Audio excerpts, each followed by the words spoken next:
ഏവർക്കും സ്നേഹവന്ദനം. നമ്മൾ യേശുക്രിസ്തുവിന്റെ ക്രൂശീകരണത്തിന്റെ എല്ലാ സംഭവങ്ങളെയും കൃത്യമായിട്ട് പഠിച്ചുകൊണ്ടിരിക്കുകയാണല്ലോ. കഴിഞ്ഞ എപ്പിസോഡ് നിങ്ങൾ കണ്ടു എന്ന് ഞാൻ വിശ്വസിക്കുന്നു. ഈ എപ്പിസോഡ് നിങ്ങൾക്ക് പ്രയോജനമാകാൻ തക്കവണ്ണം നിങ്ങൾ ശ്രദ്ധയോടെ കേൾക്കുമല്ലോ. നമ്മൾ യേശുക്രിസ്തുവിന്റെ ക്രൂശ് മരണത്തെ തിരസ്കരിക്കുന്ന എല്ലാവർക്കും വേണ്ടിയിട്ടാണ് ഇത് എപ്പിസോഡുകൾ ചെയ്യുന്നത്. പ്രത്യേകിച്ച് എൻ്റെ MM അക്ബർ സാഹിബിനെ പോലെയുള്ള സുഹൃത്തുക്കളടക്കം ഉള്ള ആളുകൾ ഈ കാര്യങ്ങൾ ഇങ്ങനെ തന്നെയോ എന്ന് പരിശോധിക്കുന്ന നന്നായിരിക്കും. നിങ്ങളുടെ വേദത്തിൽ തന്നെ എഴുതിയിട്ടുണ്ട്. നിങ്ങളുടെ വേദത്തിൽ വളരെ കൃത്യമായിട്ട് പറഞ്ഞിരിക്കുന്നത് ചിന്തിക്കുന്നവർക്ക് ഇതിൽ ദൃഷ്ടാന്തമുണ്ട്. അപ്പോൾ ചിന്തിക്കാനായിട്ടും ബുദ്ധി ഉപയോഗിക്കാനായിട്ടും നിങ്ങളുടെ വേദം പ്രേരിപ്പിക്കുമ്പോൾ എന്താ ചിന്തിക്കേണ്ടത്? മനുഷ്യവർഗത്തിൻ്റെ രക്ഷ എങ്ങനെയാണ് ദൈവം ഒരുക്കിയിരിക്കുന്നതെന്ന് നിങ്ങൾ ചിന്തിക്കുകയും ആ ചിന്ത നിങ്ങളുടെ ജീവിതത്തിൻ്റെ അനുഭവമായി തീരുവാൻ കൊണ്ട് ഇടയായിത്തീരുകയും വേണം. അതിന് വേണ്ടിയിട്ട് ഞാൻ വിശുദ്ധ യോഹന്നാൻ്റെ സുവിശേഷം 19-ാം അധ്യായത്തിൻ്റെ 38-ാം വാക്യം മുതൽ നിങ്ങളെ കൂട്ടിക്കൊണ്ടു പോവുകയാണ്. അവിടെ യേശുവിനെ ക്രൂശിച്ചതിന് ശേഷം അരിമത്യയിലെ ജോസഫ് എന്ന് പറയുന്നതായിട്ടുള്ള ഒരു വ്യക്തി അത് യേശുവിൻ്റെ ശരീരം പീലാത്തോസ് എന്ന് പറയുന്ന അന്നത്തെ അവിടുത്തെ ഭരണാധിപനോട് വന്ന് ചോദിക്കുന്നതായിട്ട് കാണാൻ സാധിക്കും. യോസഫ് യേശുവിൻ്റെ ശിഷ്യനായിരുന്നു. എന്നാൽ യഹൂദ നേതാക്കളെ ഭയപ്പെട്ടതിനാൽ രഹസ്യമായി മാത്രമാണ് യേശുവിനെ പിന്തുടർന്നത് എന്ന് നമുക്ക് കാണാൻ സാധിക്കും. അരിമത്യയിലെ ജോസഫിനെ കുറിച്ചാണ് ഞാൻ ഈ സംസാരിക്കുന്നത്. അപ്പോൾ പീലാത്തോസിൻ്റെ അനുവാദത്തോടുകൂടെ അവൻ വന്നിട്ട് യേശുവിൻ്റെ ശരീരം എടുത്തുകൊണ്ടുപോയി മുമ്പ് രാത്രിയിൽ യേശുവിനെ സന്ദർശിച്ചിരുന്നതായിട്ടുള്ള നിക്കോദോമസും ഈ യോസഫിനോടൊപ്പം ഉണ്ടായിരുന്നു എന്ന് നമ്മൾ കാണുന്നു. അപ്പോൾ നിക്കോദോമസ് ഏകദേശം 75 റാത്തൽ മൂറും അകിലും ചേർത്ത് മിശ്രിതം കൊണ്ടുവന്നിട്ട് യേശുവിൻ്റെ ശരീരം എടുത്തുകൊണ്ട് പോവുകയും സുഗന്ധ ദ്രവ്യങ്ങളോട് കൂടെ ലിനൻ തുണികളിൽ പൊതിഞ്ഞ് ഇത് യഹൂദന്മാരുടെ ഒരു സംസ്കാര ആചാരങ്ങൾ അനുസരിച്ചായിരുന്നത് കൊണ്ട് യേശുവിനെ ക്രൂശിച്ച സ്ഥലത്ത് ഒരു തോട്ടത്തിൽ കൊണ്ടുവന്ന് ആരെയും അതുവരെ അടക്കാത്ത ആ തോട്ടത്തിൽ കൊണ്ടുവന്ന് സംസ്കരിക്കുകയും ചെയ്തതായിട്ട് നമ്മൾ വായിക്കുന്നു. അപ്പോൾ ഒരു പുതിയ കല്ലറയും അവിടെ ഉണ്ടായിരുന്നു എന്നാണ് വിശുദ്ധ യോഹന്നാന്റെ സുവിശേഷം 19-ാം അധ്യായത്തിൻ്റെ 41-ാം വാക്യത്തിൽ നമ്മൾ വായിക്കുന്നത്. അതിൻ്റെ 42-ാം വാക്യത്തിലേക്ക് വരുമ്പോൾ അന്ന് യഹൂദന്മാരുടെ ഒരു ഒരുക്ക ദിനമായിരുന്നു എന്ന് പറഞ്ഞു കഴിഞ്ഞാൽ അവരുടെ പെസഹ പാസ് ഓവറിന് വേണ്ടിയിട്ട് എല്ലാവരും അവർ വളരെ സജ്ജരായിട്ടിരുന്ന ദിവസമാണ്. അതുകൊണ്ട് തന്നെ ഈ ശവം വളരെ ദൂരത്തേക്ക് അവർക്ക് എടുത്തുകൊണ്ട് പോകാൻ കഴിയുകയില്ല. അതുകൊണ്ട് ക്രിസ്തുവിനെ ക്രൂശിച്ചതായിട്ടുള്ള ആ സ്ഥലത്തിന് സമീപത്ത് തന്നെയുള്ള കല്ലറയിൽ കൊണ്ട് അടക്കം ചെയ്യേണ്ടത് ആവശ്യമാണ്. അപ്പോൾ ആ കല്ലറ സമീപത്തായിരുന്നതിനാലും അവർ യേശുവിനെ അവിടെ സംസ്കരിച്ചു എന്ന് 38-ാം വാക്യം മുതൽ 42-ാം വാക്യം വരെ നമുക്ക് കാണാൻ സാധിക്കും. അപ്പോൾ ഇത് ഇങ്ങനെ സംഭവിക്കാൻ കാരണം കൂടിയുണ്ട്. അതിന് നമുക്ക് തനാക്കിലേക്ക് പോകണം. തനാക്ക് എന്ന് പറഞ്ഞത് പഴയ നിയമത്തിൽ ആവർത്തന പുസ്തകം 21-ാം അധ്യായത്തിൻ്റെ 23-ാം വാക്യത്തിലെ കൽപ്പന അത് വളരെ കൃത്യമായിട്ട് പാലിക്കാൻ തക്കവണ്ണം യഹൂദ ഭരണാധിപന്മാർ വളരെയധികം ആഗ്രഹിച്ചു എന്ന് നമുക്ക് കാണാൻ സാധിക്കും. അവിടെ എന്താ പറഞ്ഞിരിക്കുന്നത്? രാത്രിയിൽ ഒരു മൃതദേഹവും ഒരു ശവവും തൂങ്ങിക്കിടക്കാൻ പാടില്ല. മരത്തിൽ തൂക്കപ്പെടുന്നവനൊക്കെ ശപിക്കപ്പെട്ടവനാണ്. പക്ഷേ അതിൻ്റെ നിർദ്ദേശപ്രകാരം അവർക്ക് ഈ മൃതദേഹം അങ്ങനെ തൂക്കിയിടാൻ പാടുള്ളതല്ല. അതിനാൽ അവർ പിലാത്തോസിൻ്റെ അടുക്കൽ ചെന്നിട്ട് വൈകുന്നേരം ആകുന്നതിന് മുമ്പും പെസഹ ആചരിക്കുന്നതിൻ്റെ അല്ലെങ്കിൽ പെസഹ തുടങ്ങുന്നതിന് മുമ്പായിട്ടും അവർ 3 പേരും കൂടെ വന്നിട്ട് യേശുവിൻ്റെ മരണം വേഗത്തിലാക്കി തരണമെന്ന് ആവശ്യപ്പെട്ടായിട്ട് നമ്മൾ യോഹന്നാന്റെ സുവിശേഷം 19-ാം അധ്യായത്തിൻ്റെ 31-ാം വാക്യത്തിൽ വായിക്കുന്നുണ്ട്. അതിനുശേഷം മനുഷ്യരാശിയിലെ ഏറ്റവും വലിയ കുറ്റകൃത്യം ചെയ്തതിന് ശേഷവും ചെറിയ നിയമങ്ങൾ പാലിക്കാൻ യഹൂദ നേതാക്കന്മാർ വളരെയധികം ജാഗ്രത കാണിച്ചു എന്ന് നമ്മൾ കാണുന്നു. അവിടെ ദൈവപുത്രനെ നിരസിക്കുകയും കൊലപ്പെടുത്തുകയും ചെയ്ത അതിനുശേഷം മശിഹായെ നിരസിക്കുന്നതിനേക്കാളും വലിയ പാപം മറ്റൊന്നുമില്ല എന്ന് അറിഞ്ഞിട്ടും ഈ സന്നദ്രീം സംഘത്തിൻ്റെ അംഗങ്ങളായിട്ടുള്ള അരിമത്യയിലെ യോസഫും നിക്കോദോമസും യേശുവിൻ്റെ മരണത്തിൽ അവനെ ബഹുമാനിക്കുവാനായിട്ട് തീരുമാനിക്കുകയാണ്. എന്നിരുന്നാലും അവൻ്റെ ശുശ്രൂഷയ്ക്കിടയിൽ അവനിലുള്ള വിശ്വാസം അവർക്ക് അന്ന് തുറന്നു പറയാൻ കഴിഞ്ഞിട്ടില്ല. അതിനുള്ള ധൈര്യം അവർക്കില്ലായിരുന്നു. അവർ 2 പേരും പീലാത്തോസിനോട് മൃതദേഹത്തിനായിട്ട് വന്നു അപേക്ഷിച്ചു എന്ന് നമ്മൾ വായിക്കുന്നു. യഹൂദ ശവസംസ്കാര ആചാരമനുസരിച്ച് വില കൂടിയ അളവിൽ മൂറും അകിലും വാങ്ങി 75 പൗണ്ട് സുഗന്ധദ്രവ്യങ്ങൾ കൊണ്ട് ശരീരം പൊതിയാനായിട്ട് അവർക്ക് കഴിഞ്ഞു. അതിനുശേഷം അന്നത്തെ കാലത്ത് ഈജിപ്തുകാർ എംബാം ചെയ്യാനായിട്ട് ഉപയോഗിച്ചിരുന്ന സുഗന്ധമുള്ളതും ഒട്ടിപ്പിടിക്കുന്നതുമായിട്ടുള്ള ഒരു ഗം അല്ലെങ്കിൽ ഒരു പശ അവർ ഉപയോഗിച്ചിരുന്നു. അതിൻ്റെ ഒപ്പം തന്നെ മൂർ യേശുവിൻ്റെ ജനനത്തിൽ നമുക്കറിയാവുന്ന പോലെ ഞാനത് പറഞ്ഞിട്ടുള്ളതാണ്, നിങ്ങൾക്കറിയാം. യേശു കർത്താവ് ജനിച്ചതായിട്ടുള്ള സമയത്ത് കിഴക്ക് നിന്ന് വന്നിട്ടുള്ള വലിയൊരു ജനക്കൂട്ടം കൊണ്ടുവന്ന് സമർപ്പിച്ച 3 കൂട്ടം വസ്തുക്കളിൽ ഒന്ന് പൊന്നായിരുന്നു, രണ്ടാമത്തത് മൂർ യേശു ക്രിസ്തുവിൻ്റെ മരണത്തെ കുറിക്കുന്നതും പ്രവാചകന്മാരെല്ലാം പ്രവചിച്ച പ്രവചനങ്ങളുടെ പൂർത്തീകരണമായ ക്രിസ്തു താനാണെന്നതിൻ്റെ അടയാളമായിട്ടും കുന്തിരിക്കവും അതുപോലെ തന്നെ പൗരോഹിത്യത്തിൻ്റെ പൂർണ്ണതയെയും വെളിപ്പെടുത്തുന്നതായിട്ടുള്ള 3 വസ്തുക്കളായിരുന്നല്ലോ. അപ്പം പൊന്നെ മുരകുന്തിരിക്കം, അപ്പോൾ ഇതിനകത്ത് മൂർ ക്രിസ്തുവിൻ്റെ മരണത്തെ കാണിക്കുന്ന ഒന്നും കൂടിയായിരുന്നത്. അപ്പോൾ ജൂതന്മാർ മൂർ പൊടി രൂപത്തിലാണ് ഇങ്ങനെ പൊടിച്ചിട്ടാണ് ഉപയോഗിച്ചിരുന്നത്. അപ്പോൾ സുഗന്ധമുള്ള ചന്ദനവുമായിട്ട് ഇത് ഒരു കുഴമ്പ് പരുവത്തിലാക്കി ശരീരത്തിന് ചുറ്റും കട്ടിയിൽ ഇങ്ങനെ തേച്ച് പിടിപ്പിച്ച് ശീലകൾ വെച്ചിട്ട് അത് പൊതിയാണ് അവർ സാധാരണ രീതിയിൽ ചെയ്യാറുള്ളത്. അപ്പോൾ മഹാപ്രവചന്മാരെ അടക്കം ചെയ്യുമ്പോൾ ചെയ്തു പോന്ന രീതിയായ യഹൂദ പാരമ്പര്യ ഗ്രന്ഥമായ തൽമൂദിൽ അതിനെക്കുറിച്ച് വളരെ കൃത്യമായിട്ട് രേഖപ്പെടുത്തിയിട്ടുണ്ട്. നമുക്ക് നമ്മുടെ കേരളത്തിലെ സുറിയാനി സഭകളിലെ ചില മെത്രാന്മാർ അവരെ മരിച്ചു കഴിഞ്ഞാൽ അല്ലെങ്കിൽ അവരെ ദിവംഗതരായി തീർന്നാൽ അവരെ നാട് നീങ്ങിയാൽ എങ്ങനെയാണ് വിശേഷിപ്പിക്കേണ്ടത് നമുക്ക് അറിഞ്ഞുകൂടാ. ഒറ്റ വാക്കിൽ പറഞ്ഞു കഴിഞ്ഞാൽ മരിക്കുക എന്ന് പറയാം. അപ്പോൾ മരിച്ചു കഴിഞ്ഞാലും അവരെ കിടത്താൻ സമ്മതിക്കുകയല്ല, അവർ കിടന്ന് ഒരിക്കലും ആശ്വസിക്കാനായിട്ട് സമ്മതിക്കാത്ത വിശ്വാസികളാണ് നമ്മളിൽ പലരും. നമ്മുടെ ആഗ്രഹം മെത്രാൻ ജീവിച്ചിരുന്നപ്പോൾ ഒരുപാട് ദ്രോഹം ചെയ്തുകൊണ്ട് അതുകൊണ്ട് ചത്തു കഴിഞ്ഞാലും അങ്ങേരെ ഇരുന്നോട്ട് എന്നുള്ള രീതിയിൽ അങ്ങേരെ ഇരുത്തി അടക്കുമ്പോൾ കുന്തിരിക്കമൊക്കെ വളരെയധികം ഇങ്ങനെ പുരട്ടുന്ന അല്ലെങ്കിൽ കുന്തിരിക്കം വെച്ച് പുരട്ടുന്ന സംഭവങ്ങളൊക്കെ ഉണ്ട്. എന്നാൽ ലാളിത്യം അനുഭവിക്കുന്ന ലളിതമായ ജീവിത രീതിയിൽ ജീവിച്ചതായിട്ടുള്ള നമ്മുടെ മാർപ്പാപ്പ ഈ പ്രാവശ്യത്തെ ദിവംഗതനായപ്പോൾ വളരെ കൃത്യമായിട്ട് വളരെ ലളിതമായിട്ടുള്ള സംസ്കാരം മാത്രമേ പാടുള്ളൂ എന്ന് പറയുകയും വില കുറഞ്ഞതായിട്ടുള്ള കഫിൻ ബോക്സിലാണ് മാർപ്പാപ്പയെ അടക്കം ചെയ്തതെന്നൊക്കെ ഇപ്പോൾ നമ്മൾ ചർച്ച ചെയ്യുമ്പോൾ കേരളത്തിലുള്ള മെത്രാന്മാർ ജീവിച്ചിരിക്കുമ്പോൾ തന്നെ നിങ്ങൾക്കൊന്ന് കിടന്നു മരിക്കാനും കിടന്നടക്കപ്പെടാനുള്ള അവകാശം ഉണ്ടാക്കണേ എന്നൊന്ന് എഴുതി വെക്കുന്നത് നന്നായിരിക്കും. കാരണം നിങ്ങൾ എത്ര കാലം ഇങ്ങനെ ഇരിക്കും? നിങ്ങളെ കുത്തിയിരുത്തി ഇവർ നിങ്ങളെ അസഹ്യപ്പെടുത്തുമെന്നതിന് യാതൊരു സംശയമില്ല. മരിച്ചവർ അക്ഷരായിട്ട് ഉയർത്തെഴുന്നേൽക്കും. അത് നിങ്ങൾ കുന്തിരിക്കമിട്ട് അടയ്ക്കാലും ശരി, ഇനി വെറും മണ്ണിട്ട് അടയ്ക്കാലും ശരി, നിങ്ങളുടെ ശരീരം വെള്ളത്തിൽ ലയിച്ചു ചേർന്നാലും ശരി, എവിടെയാണെങ്കിലും കർത്താവിൻ്റെ രണ്ടാമത്തെ വരവെങ്കിൽ അത് അക്ഷരായിട്ട് ഉയർത്തെഴുന്നേൽക്കുമെന്ന് പറഞ്ഞിട്ടുണ്ട്. അതുകൊണ്ട് ഒരല്പം ബുദ്ധിയുള്ളവന്മാർ ഒരിക്കലും ഇങ്ങനെ ഇരുന്ന് അടക്കപ്പെടണമെന്ന് ചിന്തിക്കരുത് എന്ന് സന്ദർഭവശാൽ പറഞ്ഞതേ ഉള്ളൂ. ഞാൻ അതിന് എതിരൊന്നുമല്ല. പക്ഷേ നമുക്കിതൊക്കെ കാണുമ്പോഴും കേൾക്കുമ്പോഴും ദൈവവചനത്തിന് വിരുദ്ധമാണല്ലോ എന്നുള്ളത് കൊണ്ട് പറഞ്ഞു പോകുന്നതാണ്. യെശയ്യാ പ്രവചനം 53-ാം അധ്യായത്തിൻ്റെ 9-ാം വാക്യത്തിലെ ഒരു പ്രവചന പൂർത്തീകരണം വളരെ അത്യാവശ്യമായിരുന്നു. അതെന്താണ്?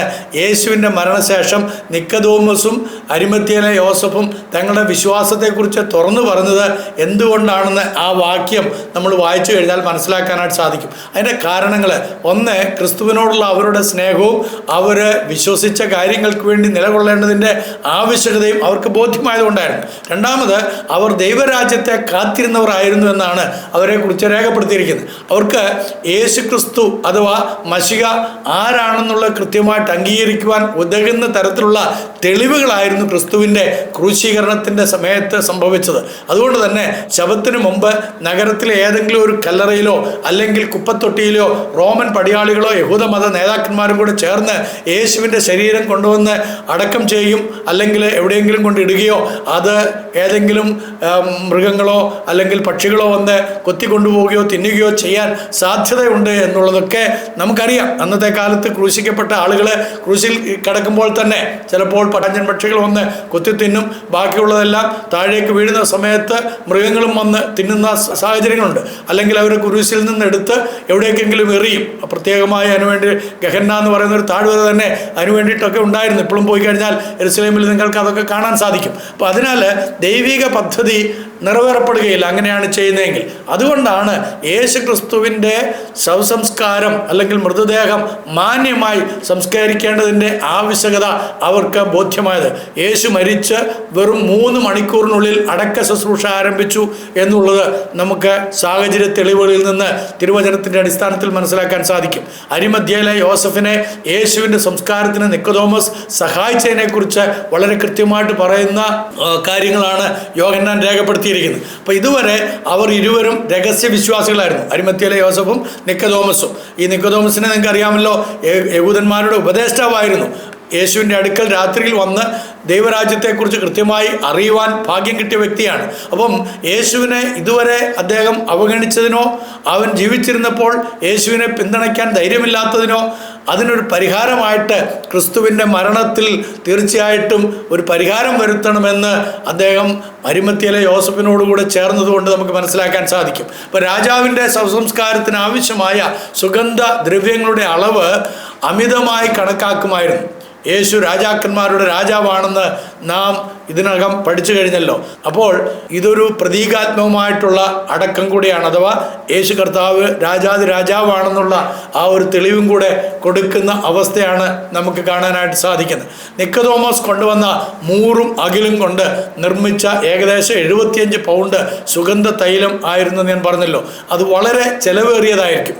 മൊത്തത്തിൽ പിതാവായ ദൈവം തൻ്റെ പുത്രൻ്റെ മരണത്തെയും ശവസംസ്കാരത്തെയും ചുറ്റിപ്പറ്റിയുള്ള എല്ലാ വിശദാംശങ്ങളും നിരീക്ഷിച്ചു എന്നുള്ളത് നമുക്ക് ഇതിൽ നിന്ന് മനസ്സിലാക്കാനായിട്ട് സാധിക്കും. അപ്പോൾ യേശുവിൻ്റെ ശവസംസ്കാരം പോലും പ്രവചന നിവൃത്തിയായിരുന്നു എന്നുള്ളതാണ് ദൈവവചനത്തിൻ്റെ അടിസ്ഥാനത്തിൽ ഞാൻ നിങ്ങളോട് പങ്കുവെക്കാനായിട്ട് ആഗ്രഹിക്കുന്നത്. അപ്പം ഈ യേശു ക്രിസ്തുവിൻ്റെ മരണത്തെ അവൻ്റെ ഉയർത്തെഴുന്നേൽപ്പിനെയൊക്കെ തിരസ്കരിക്കുന്ന നിരീശ്വരന്മാരായിരുന്നാലും മുഹമ്മദീയ വിശ്വാസികളായിരുന്നാലും ഞാൻ നിങ്ങളോട് സ്നേഹത്തോടെ ഓർപ്പിക്കട്ടെ, നിങ്ങൾ ഈ സംഭവങ്ങളെ ഒന്ന് കൃത്യമായി വിശകലനം ചെയ്ത് നോക്കി നിങ്ങൾക്ക് വിശ്വസിക്കാൻ കഴിയും. നിങ്ങൾക്ക് ഈ കർത്താവിൽ ആശ്രയിക്കാൻ കഴിയും. നിങ്ങൾക്ക് ഈ യേശു ക്രിസ്തുവിൽ കൂടെയുള്ള പാപക്ഷമ പ്രാപിക്കാനായിട്ട് സാധിക്കും. അപ്പോൾ യേശു ക്രിസ്തുവിൻ്റെ ശവസംസ്കാരം പോലും ദൈവവചനത്തിൻ്റെ അടിസ്ഥാനത്തിൽ വളരെ കൃത്യമായി, എന്ന് പറഞ്ഞാൽ യേശു മരിച്ചതിന് ശേഷമല്ല ഈ കാര്യങ്ങളൊന്നും തനാക്കിൽ എഴുതി വെക്കുന്നത്, മറിച്ച് തനാക്കിൽ എഴുതിയിരുന്ന കാര്യങ്ങൾക്ക് അടിസ്ഥാനപ്പെടുത്തിയാണ് യേശു ക്രിസ്തുവിൽ ഓരോ കാര്യങ്ങളും സംഭവിച്ചുകൊണ്ടിരുന്നത് എന്നുള്ളത്. ഇത് പ്രവചന പൂർത്തീകരണമാണ്. ഇത് ദൈവത്താൽ നിയോഗിതമായിട്ടുള്ള സംഭവങ്ങളായിരുന്നു എന്നതിൻ്റെ തെളിവാണ്. ദൈവം യേശു കർത്താവിന് വേണ്ടിയിട്ട് പിതാവായ ദൈവം ഒരു ധനികൻ്റെ ശവകുടീരം ആസൂത്രണം ചെയ്തു എന്ന് നമുക്ക് മനസ്സിലാക്കാൻ സാധിക്കും. ഒരു കാര്യം നമ്മൾ ഓർക്കണം, യേശു കർത്താവ് യാതൊരു അതിക്രമവും ചെയ്തിട്ടില്ല. അവൻ്റെ വായിൽ വഞ്ചന ഒട്ടുമുണ്ടായിരുന്നില്ല. എങ്കിലും ദുഷ്ടന്മാരോട് കൂടെ അവന് ശവക്കുഴി ലഭിച്ചു. മരണത്തിൽ സമ്പന്നന്മാരോട് കൂടെ ആയിരുന്നു അവനെന്നുള്ളത് യെശയ്യാപ്രവാചകന്റെ പുസ്തകം 53-ാം അധ്യായത്തിൻ്റെ 9-ാം വാക്യത്തിൽ യേശുക്രിസ്തുവിൻ്റെ ക്രൂശീകരണത്തിന് 700 വർഷങ്ങൾക്ക് മുമ്പ് യെശയ്യാവ് എന്ന് പറയുന്ന പ്രവാചകൻ വളരെ കൃത്യമായിട്ട് രേഖപ്പെടുത്തിയിരുന്നു. അപ്പോൾ അതിൻ്റെ പൂർത്തീകരണമാണ്. ഈ രണ്ട് കാര്യങ്ങൾ നമ്മൾ മനസ്സിലാക്കിയതിന് ശേഷം അടുത്തിലേക്ക് വരികയാണ്. യേശുവിൻ്റെ ക്രൂശീകരണം കഴിഞ്ഞു, അടക്കം കഴിഞ്ഞതിന് ശേഷം ഈ രണ്ട് പുരുഷന്മാരോടൊപ്പം, ആരൊക്കെയാണത്? അരിമത്യയിലെ യോസഫും നിക്കോദോമസും, അവരോടൊപ്പം നിരവധി സ്ത്രീകളും ഉണ്ടായിരുന്നു എന്ന് സാക്ഷ്യപ്പെടുത്തുകയാണ് ലൂക്കോസിൻ്റെ സുവിശേഷം 23-ാം അധ്യായത്തിൻ്റെ 55-ാം വാക്യത്തിൽ. അവർ യേശുവിനോടും ശിഷ്യന്മാരോടൊപ്പം ഗലീലയിൽ നിന്ന് ഈ യെരുശലേമിലേക്ക് യാത്ര ചെയ്ത് വന്നവരാണെന്നും അവിടെ രേഖപ്പെടുത്തിയിട്ടുണ്ട്. അപ്പോൾ ഇത് ദൃക്സാക്ഷി വിവരണങ്ങളാണ്. ഇത് കണ്ടവരും അറിഞ്ഞവരും അനുഭവിച്ചവരുമായ ആളുകളെ രേഖപ്പെടുത്തിയിരിക്കുന്ന കാര്യങ്ങളാണ്. ഇത് വാമൊഴിയായിട്ടോ വരമൊഴിയായിട്ടോ കേട്ടിട്ട് രേഖപ്പെടുത്തിയിരിക്കുന്നതല്ല, മറിച്ച് ആ ആളുകളെല്ലാം ഇത് കൃത്യമായി ദർശിച്ചതാണ്. അതുകൊണ്ടാണ് വളരെ കൃത്യമായിട്ട് ഇത് രേഖപ്പെടുത്തി വച്ചിരിക്കുന്നത്. അപ്പോൾ ശബത്ത് കഴിയുമ്പോൾ കൂടുതൽ സുഗന്ധദ്രവ്യങ്ങളും സുഗന്ധ വർഗ്ഗങ്ങളുമായിട്ട് അവരെ മടങ്ങി വരാൻ എടുക്കാൻ വേണ്ടിയിട്ടാണ്, എവിടെയാണ് ഈ ക്രിസ്തുവിനെ അടക്കം ചെയ്യുന്നെന്നുള്ള കല്ലറ മനസ്സിലാക്കാൻ വേണ്ടിയിട്ടാണ് അവർ ഈ അരിമത്യയിലെ ജോസഫിനെയും അതേപോലെ തന്നെ ഈ നിക്കോദോമസിനെയും അനുധാവനം ചെയ്ത്. മെറിൻ ടെന്നി എന്ന് പറയുന്ന ചരിത്രകാരി അവരിങ്ങനെയാണ് തൻ്റെ പുസ്തകത്തിൽ രേഖപ്പെടുത്തിയിരിക്കുന്നത്. അവരുടെ പുസ്തകമായിരിക്കുന്ന the reality of the resurrection എന്ന പുസ്തകത്തിൽ ശവസംസ്കാരത്തിനുള്ള പതിവ് നടപടിക്രമത്തെക്കുറിച്ച് അവർ വളരെ വിശദമായിട്ട് വിവരിക്കുന്നുണ്ട്. അതിങ്ങനെയാണ്: ശരീരം സാധാരണയായി കഴുകി നേരെയാക്കി, എന്ന് പറഞ്ഞാൽ വൃത്തിയാക്കിയതിന് ശേഷം കക്ഷം മുതൽ കണങ്കാൽ വരെ 1 അടി വീതിയുള്ള ഇത്രയും കാണും ആ വീതിയുള്ള ലിനൻ സ്ട്രിപ്പുകൾ ഉപയോഗിച്ച് ദൃഢമായി ബന്ധിപ്പിച്ചിരുന്നു. എന്നിട്ട് പലപ്പോഴും പശ ഈ സുഗന്ധദ്രവ്യത്തോടൊപ്പം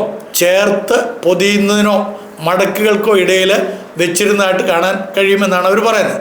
എന്നിട്ട് തുണി പൊതിയുന്ന വസ്തുക്കൾ ഒരു ഉറച്ച ആവരണത്തിൽ ഒട്ടിക്കുന്നതിനുള്ള ഒരു പശയായിട്ട് അത് ഉപയോഗിച്ചിരുന്നു. അപ്പോൾ ശരീരം അങ്ങനെ പൊതിയുമ്പോൾ താഴത്തെ താടിയലിൽ തൂങ്ങാതിരിക്കാൻ, ഈ ഭാഗം താഴോട്ട് തൂങ്ങിപ്പോകാതിരിക്കാൻ വേണ്ടി ഒരു ചതുര ആകൃതിയിലുള്ള തുണി തലയിൽ ചുറ്റിയിട്ട് താടിയും കൂടെ ചേർത്ത് അത് കെട്ടുമായിരുന്നു എന്നാണ് അവർ പറഞ്ഞിരിക്കുന്നത്. പാറയിൽ വെട്ടിയെടുത്ത ഒരു പുതിയ കല്ലറയിലാണ് യേശുവിനെ അടക്കം ചെയ്തതെന്ന് വിശുദ്ധ മത്തായി വളരെ കൃത്യമായിട്ട് രേഖപ്പെടുത്തിയിരിക്കുന്നു. ഗോൽഗോഥായ്ക്ക് സമീപമുള്ള ഈ കല്ലറയുടെ ഉടമസ്ഥൻ അരിമത്യയിലെ യോസഫായിരുന്നു എന്നുള്ളതും രേഖപ്പെടുത്തിയിട്ടുണ്ട്. അപ്പോൾ മത്തായി സുവിശേഷകൻ അദ്ദേഹത്തെ രേഖപ്പെടുത്തിയിരിക്കുന്നത് ധനികനായിട്ടാണ്.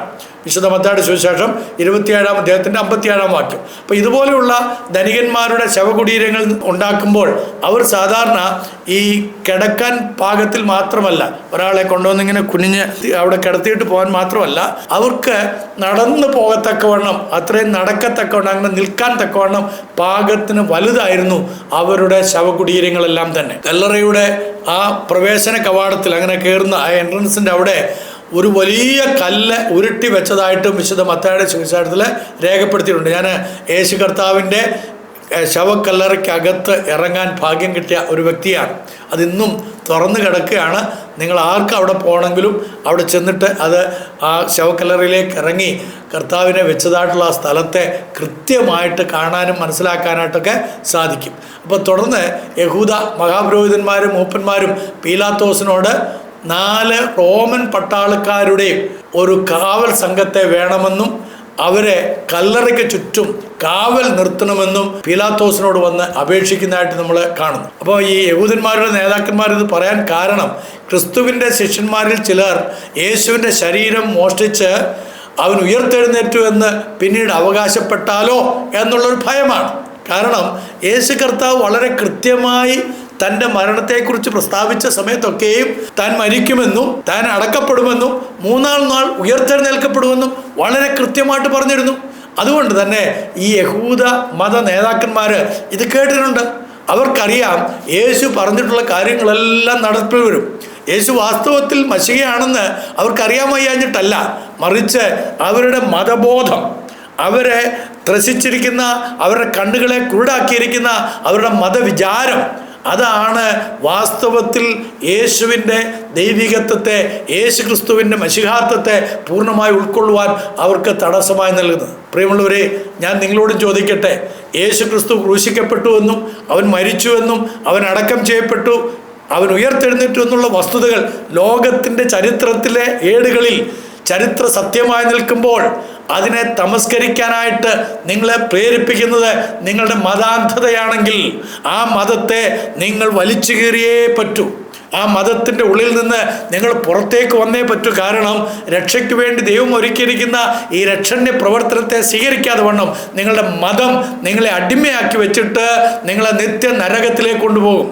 നിരീശ്വരവാദികളെ, നിങ്ങൾ ഈ സത്യങ്ങളെ ലോകം അംഗീകരിച്ചിരിക്കാൻ ഇതിന് യാഥാർത്ഥ്യമായിട്ടുള്ള ഒരുപാട് ചരിത്ര വസ്തുതകളും പിൻബലവും ചരിത്രത്തിൻ്റേത് ഉള്ളപ്പോൾ തന്നെ അതിനെ തമസ്കരിച്ചുകൊണ്ട് നിങ്ങളെല്ലാം കണ്ടേ വിശ്വസിക്കൂ എന്നൊക്കെ പറയുമ്പോൾ നിങ്ങൾ അന്ധതയിൽ മാത്രമല്ല, നിങ്ങൾ ചരിത്രത്തെ തമസ്കരിക്കുക മാത്രമല്ല, നിങ്ങൾ നിങ്ങളെ തന്നെ നിത്യമായ നരകത്തിന് വിധിക്കുന്നതും കൂടെയാണെന്നുള്ളത് മറന്നു പോകരുത്. ദൈവിക ന്യായവിധിയിൽ വീണു പോകാതിരിക്കാൻ ദൈവം ഒരുക്കിയിരിക്കുന്ന രക്ഷയിലേക്ക് നിങ്ങൾ മടങ്ങി വരണം.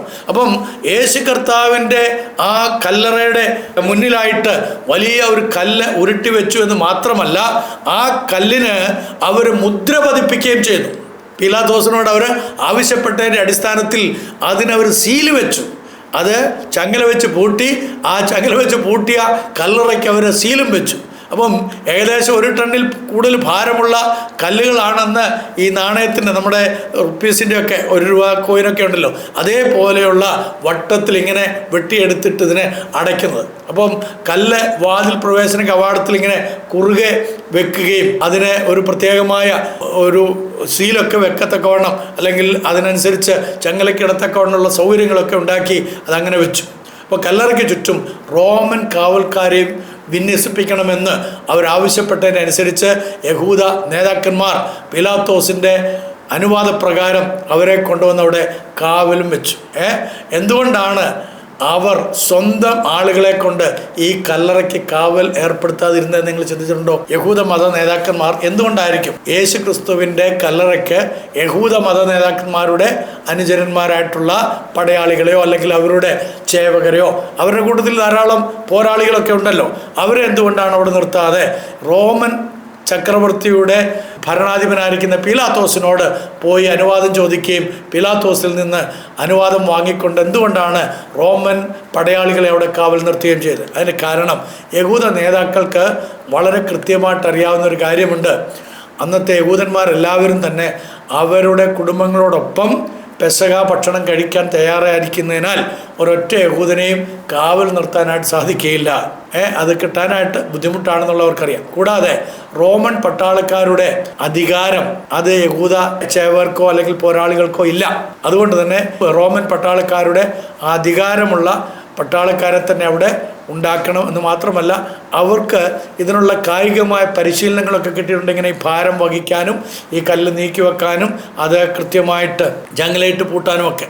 അപ്പോൾ അതിനുവേണ്ടിയുള്ള നല്ല പരിശീലനം കിട്ടിയിട്ടുള്ളത് കൊണ്ടാണ് അവരോട് അത് ചെയ്യാനായിട്ട് പറഞ്ഞത്.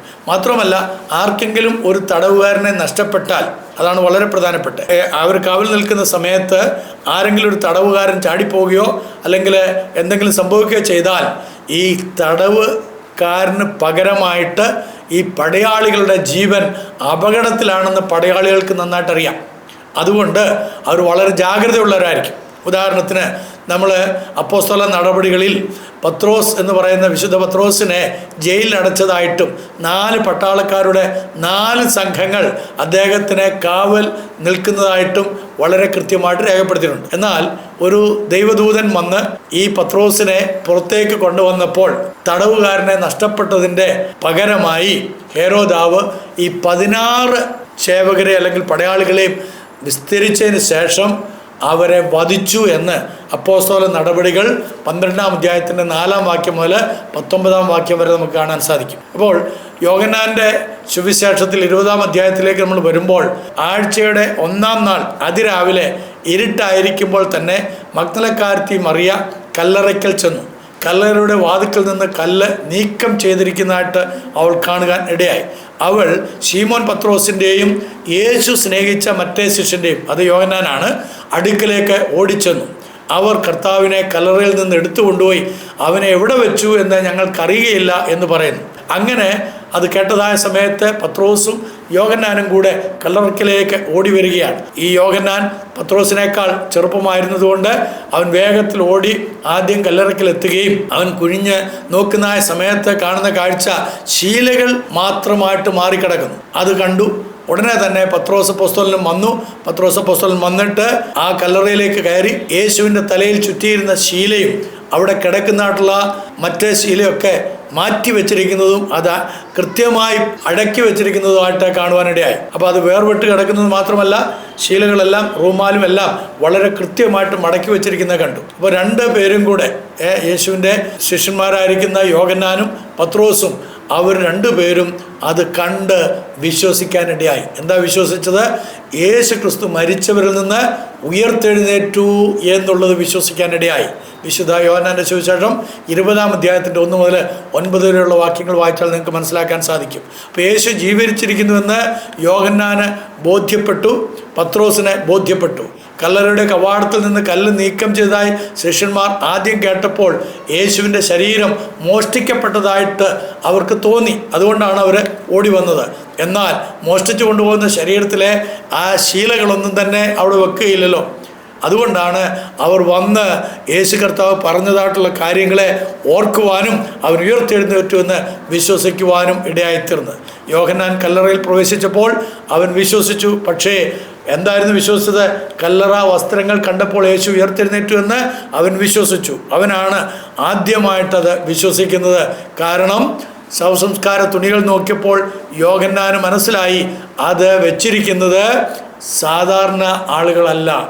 ഈജിപ്ഷ്യൻ രീതിയിലുള്ള ഒരു പൊതിയലിന് സമാനമായി പൊതിയലുകൾക്കിടയിൽ സുഗന്ധദ്രവ്യങ്ങൾ ചേർത്ത ശരീരം ലിനൻ സ്ട്രിപ്പുകളിൽ പൊതിഞ്ഞിരിക്കുന്നുവെന്ന് നമുക്കറിയാം, ഞാനത് പറഞ്ഞല്ലോ. മാത്രമല്ല റൂമാലും അത് വളരെ കൃത്യമായിട്ട്, നാപ്കിനൊക്കെ കൃത്യമായിട്ട് അടുക്കി വെച്ചിരിക്കുകയാണ്. ഞാൻ ഇസ്രായേലിൽ പോയ സമയത്ത് അവിടെ ഒരു പഠനവുമായിട്ട് ബന്ധപ്പെട്ട് ചെന്നപ്പോൾ ഭക്ഷണം കഴിച്ചതിന് ശേഷം നമ്മൾ നാപ്കിൻ കൃത്യമായിട്ട് അതേപോലെ മടക്കി വെക്കുന്നത് കാണും. ചില ആളുകൾ അതെടുത്തിട്ട് മുഖമൊക്കെ തുടച്ച് കൈയൊക്കെ തുടച്ചിട്ട് അവിടെ ഇട്ടിട്ട് പോകും. അപ്പോൾ ഇത് രണ്ടും തമ്മിലുള്ള വ്യത്യാസത്തെക്കുറിച്ച് എൻ്റെ അധ്യാപകൻ ഇങ്ങനെയാണ് പറഞ്ഞു തന്നത്. ഞങ്ങളുടെ സമ്പ്രദായം അനുസരിച്ച് ഒരാൾ ഭക്ഷണം കഴിച്ചതിന് ശേഷം തൻ്റെ നാപ്കിൻ വസ്ത്രത്തിൽ ഇതൊന്നും വീഴാതിരിക്കാൻ വേണ്ടിയിട്ട് നാപ്കിനോട് വിരിക്കും. അതിനുശേഷം താൻ കൈയൊക്കെ തുടച്ച് മുഖമൊക്കെ തുടച്ചതിന് ശേഷം ഈ നാപ്കിൻ കൃത്യമായി മടക്കി അവിടെ വെച്ച് കഴിഞ്ഞാൽ അതിന് രണ്ട് അർത്ഥങ്ങളുണ്ട്. ഒന്ന്, ഞാൻ വീണ്ടും വരും. അതിന്റെ കാരണം എന്താണ്? രണ്ടാമത്തെ കാരണം, എനിക്ക് നിങ്ങളുടെ ആതിഥേയത്വം ഇഷ്ടമായി, എനിക്ക് ചെയ്യുവാനുള്ള കാര്യങ്ങൾ